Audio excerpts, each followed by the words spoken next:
So, back in the Bible, there were times where people would leave everything to follow Jesus. And I used to hear about this stuff in church, but I wasn't walking it out as a child.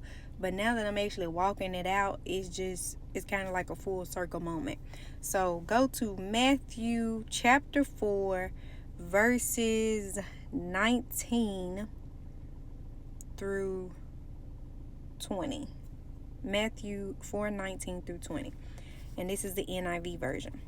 Jesus called out to them, "Come, be my disciples, and I will show you how to fish for people."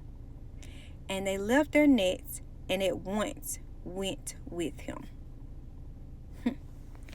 Sounds simple, but it's a lot that goes into this. It's a Bible verse I got written on my hand. It's a lot that goes into that, honey. Because I picked up my cross, maybe at the end of, it was about the end of 2021, and God slowly started telling me to leave things. He told me to leave my job. No, he told me to leave my job. He told me to leave my apartment. He told me to leave my business behind.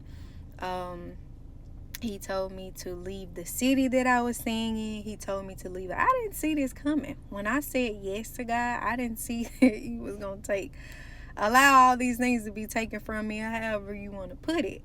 But I saw somebody on TikTok the other day, and they had read this parable. So go read the whole parable. It's from verses 18 to 22 for context. But particularly what stood out to me was verse 20. And they left their nets at once and went with him. So, honey, I done left my nets. Basically, Jesus told Peter and Andrew to leave their fishing business behind. And so that's something that God told me. I was once a Turo host, business credit coach. For people who don't know what Turo is, it's kind of like the car version of Airbnb, where you rent out your cars to people in the public. So I had a couple business cars listed on the platform, right? And I was successful at it, and I enjoyed it, and I do feel like it's something that God had led me to do. But he told me to leave it behind. And I honestly believe in my heart that there is something else that he wants me to do, similar to the car rental business, but just on a bigger scale. And it's all, he's all about timing, honey. He's intentional about everything. So currently, we're kind of like stuck in time, and we can't see beyond where we're at currently.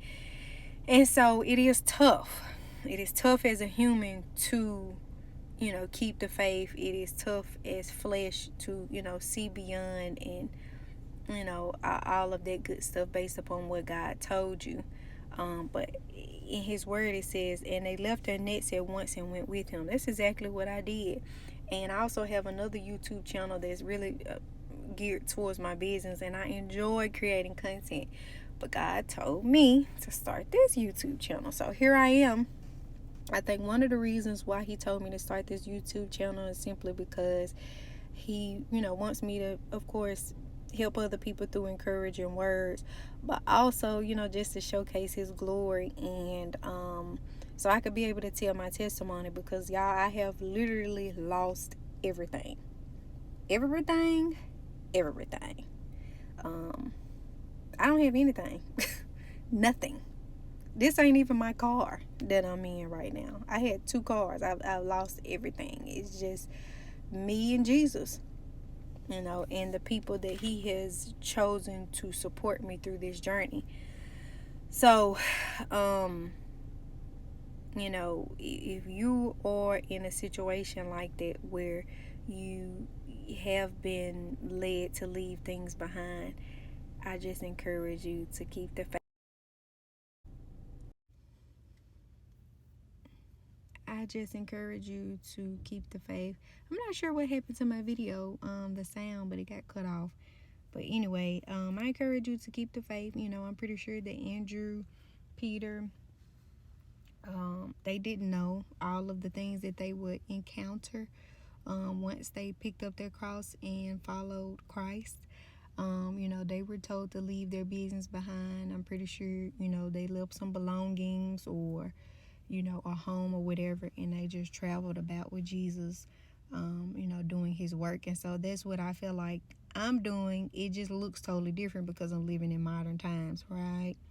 But yeah, I just hope that this encouraged somebody who is on this similar journey that I'm on. Because no matter what, is not gonna, whatever I lost, I feel like God can restore it. And they say the biblical meaning for restoration is to bring back, but with more value or more abundance. So I feel like there is more headed my way. I'm just stuck in a moment of time. I'm just currently at where I'm at, And so, like I said, I just hope that this encouraged someone when it comes down to, leaving your nets behind, whatever it is, and going with Jesus. And I hope everything is everything with everybody. And go help somebody.